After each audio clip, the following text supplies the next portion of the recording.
Goddag, Bounce, og glædelig advent. I den her uge, der har jeg fået æren af at optage en lille video til dig fra Emil.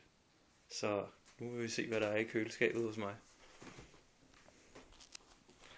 Vi starter for oven.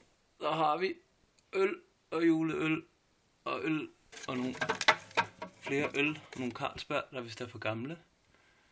Og så ligger der også en lille smule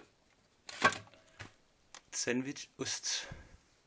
På den næste hylde, der har vi en kartoffel i en beholder. Så har vi nogle kapers og nogle sild. Har vi noget spegepølse. Vi har noget roast beef. Noget Dijon senap.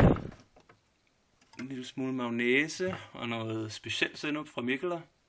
Fået julegave fra arbejdet. Så har vi en rulle til at lave noget pizza. Så har vi en hamburgerryg. Og nogle hvidløg. Og noget mayonnaise. Salatmayonnaise. Så har vi en flaske med noget hjemmelavet most, som min far han har lavet. Noget vand. Almindelig vand. Salathoved. Noget kinakål. Og så har vi noget forårsløg. En enkelt en af dem. Nogle squash. En stump agurk. Noget hvidkål ligger der også. Og i den anden, der har vi nogle gulerødder.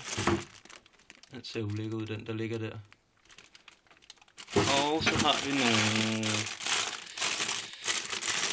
Hvad hedder det? Pastinakker.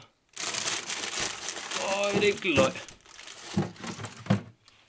Og i sidelågen, der har vi nogle flere kapers. Noget... Ja, tomat, et eller andet. Jeg ved fandme ikke, hvad det er.